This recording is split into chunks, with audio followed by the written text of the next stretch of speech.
week I was in a spiritual discussion group and a question came up that really got me thinking.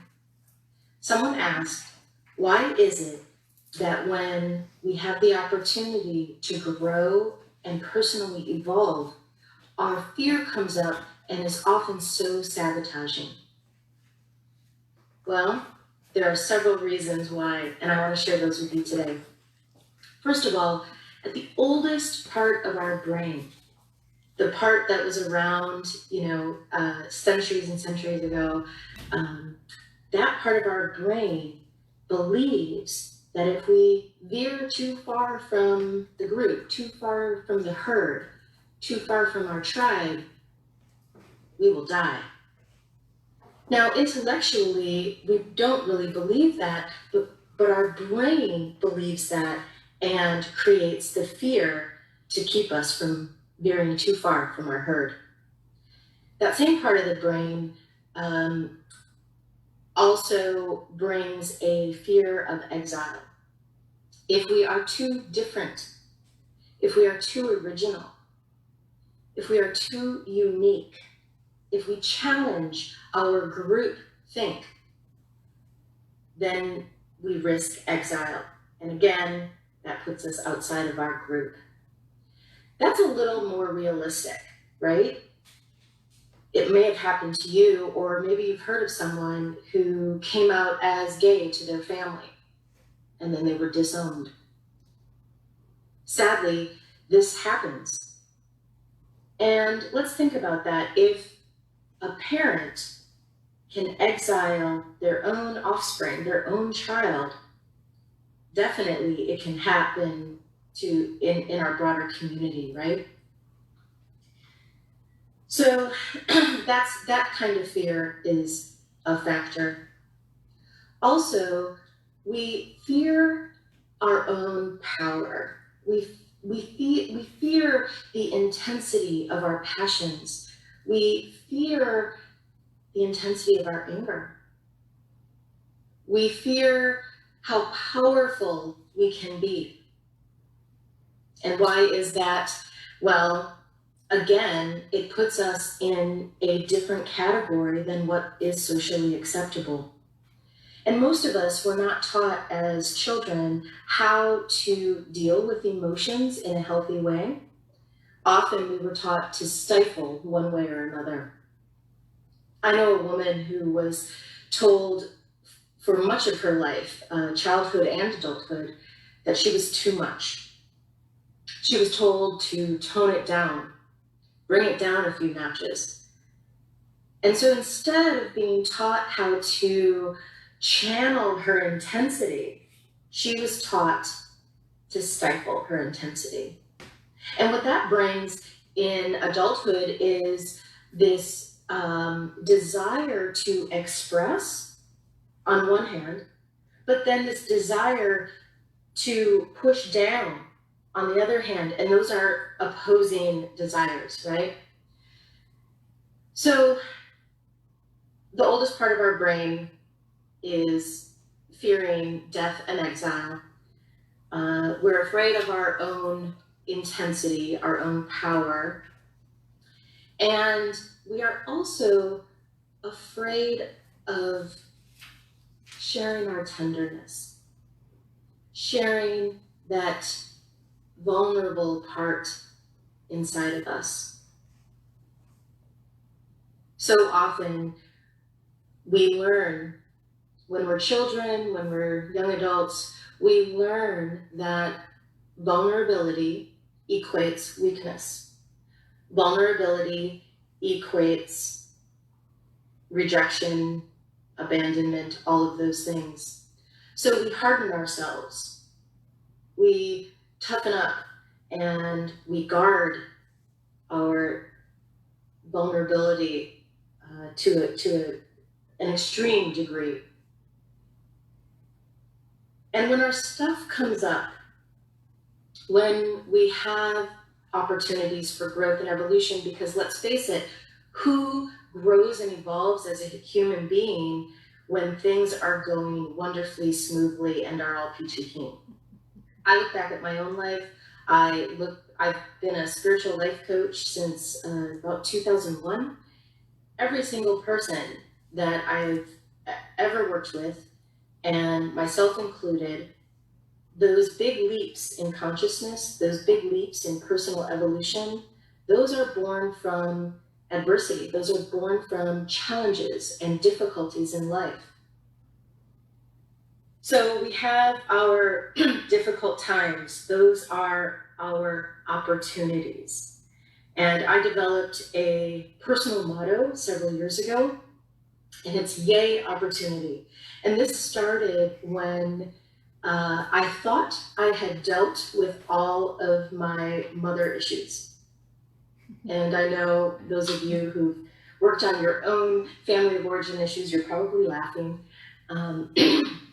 Yeah, I thought I had dealt with all of those issues, and then it came up one day, and I thought, yay, there was an expletive in there. Yay, opportunity! I get to deal with my mommy issues again, and it was very sarcastic and frustrated. But then I thought about it, and I realized that connection between challenge, adversity, and difficulty to growth and personal evolution.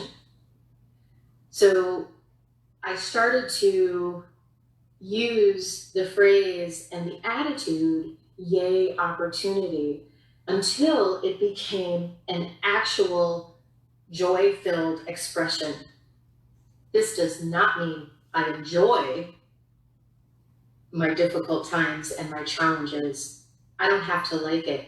But at the same time that I am experiencing it and not liking it, I can embrace it. I can experience non-resistance to it, and I can recognize the opportunity that is before me. We're going to have to go through challenges in life. We're going to have to experience difficulties in life. So why not make the most of them and use them for our own personal growth and evolution? And as we embrace the challenges of life and stop resisting them and stop wishing that they were different, it actually becomes easier to move through those challenges with some ease and grace. Now, we are all, at our core, we are all one, right?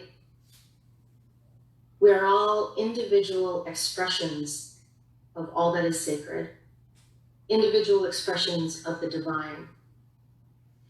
And as individual expressions of the divine, we all have our own story. We all have our own experience. We all bring something unique and beautiful to the world. We all have our own gifts and our own challenges. There are universal life experiences, and at the same time, each of us is unique in our experience and expression.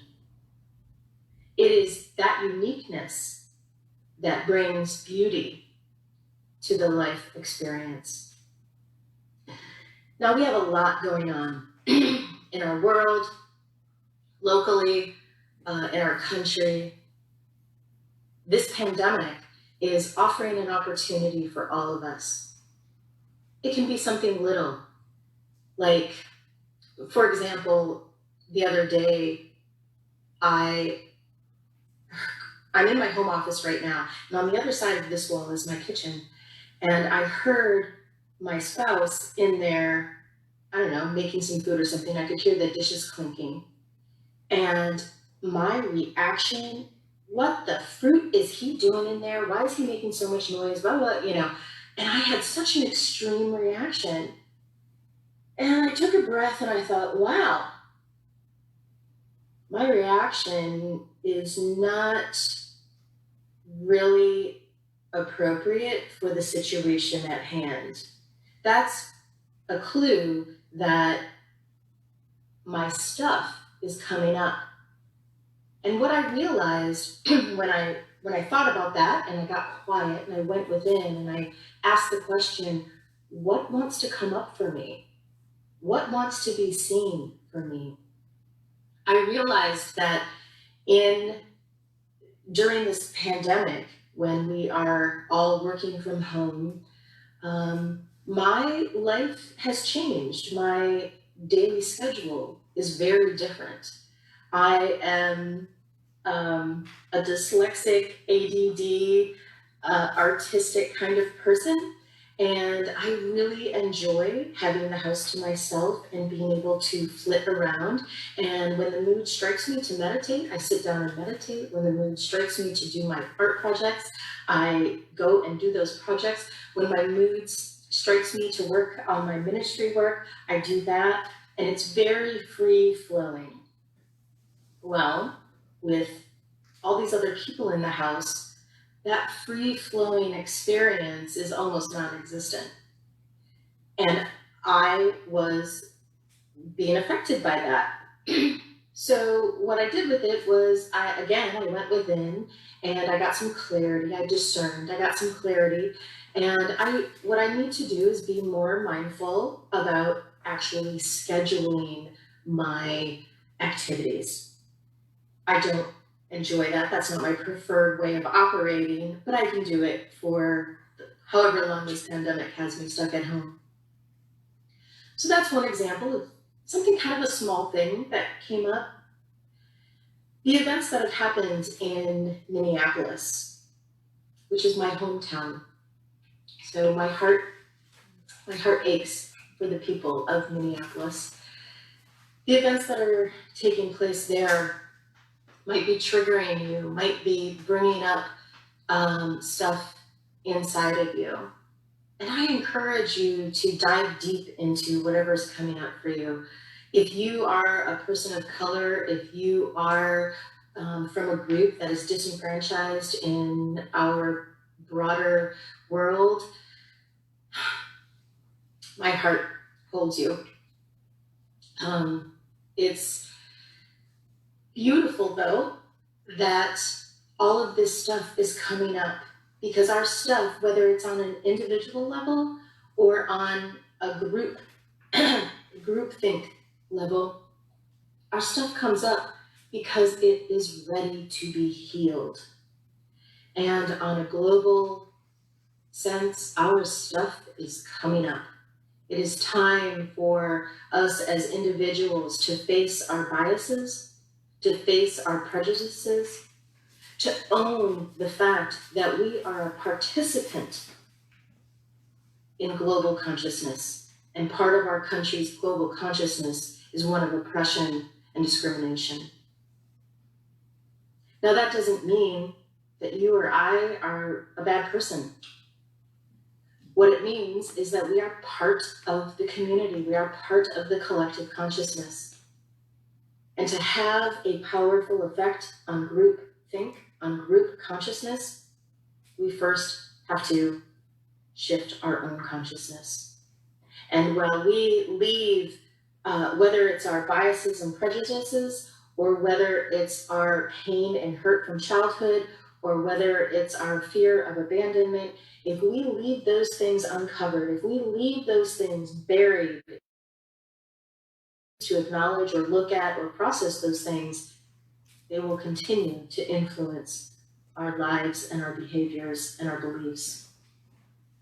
So my call to you today is to embrace the challenges that are coming up during the pandemic, during these world events, during the societal challenges. My call is to embrace those experiences, embrace those difficulties and challenges, and use them for your own growth and evolution. Use them to expand your own consciousness. Use them to grow as an individual. Because as we do that, we experience a richer, more fuller life and a sense of connectedness. And we feed into the world consciousness. And we help be a point of shifting of consciousness rather than a point of perpetuating unhealthy consciousness. So let's bring that to meditation.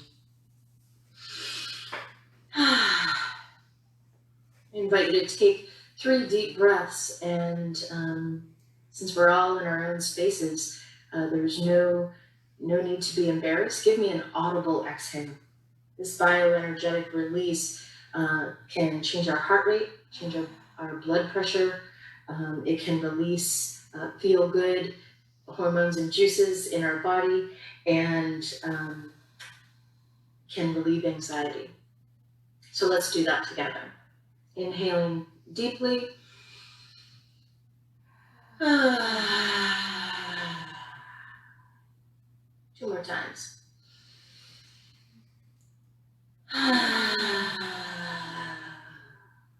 Once more.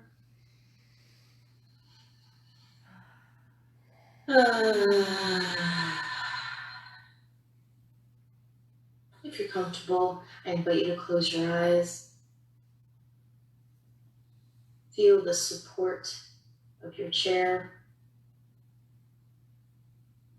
Allow yourself to be fully present right here, right now.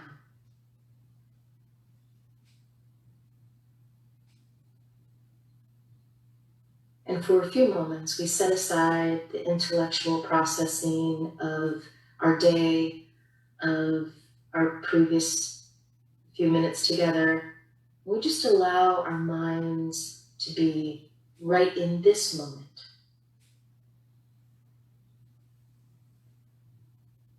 Focusing on the heart space. Acknowledge and embrace that indwelling Christ presence. Acknowledge and embrace the sacredness that is at the core of who and what you are.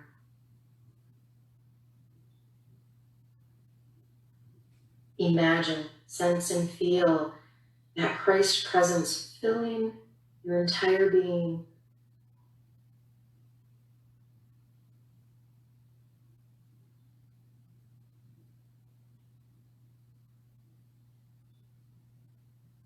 Know that this divinity that is at the core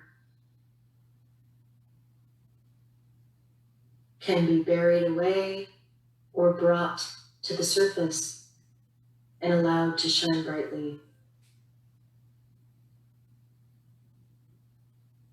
In this moment, we have the invitation to set our intention.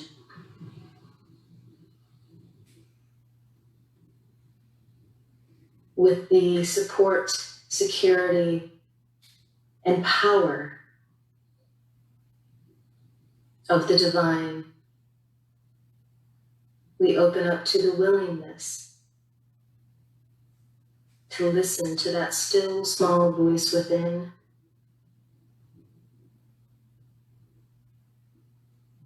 Listening to what in us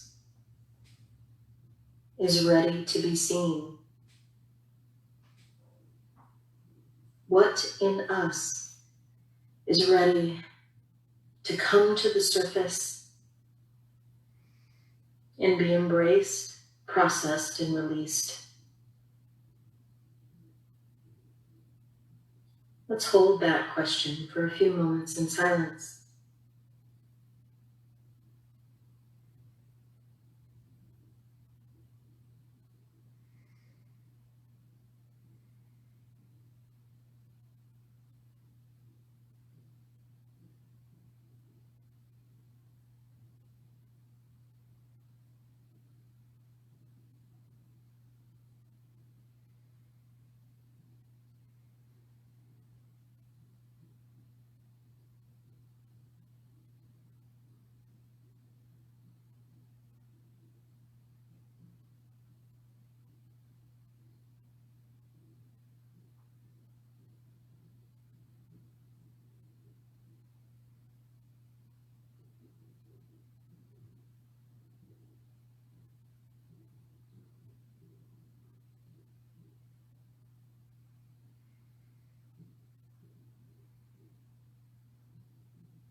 If nothing came to you in this short meditation, I invite you to bring these questions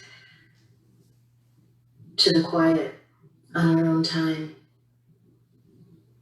What in me is ready to be seen?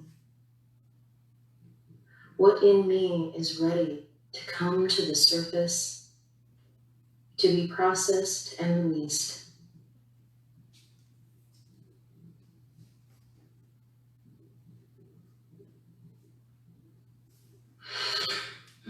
And so it is. Amen. I wish you a beautiful day, and I am in gratitude for the invitation to share with you today. Blessings. We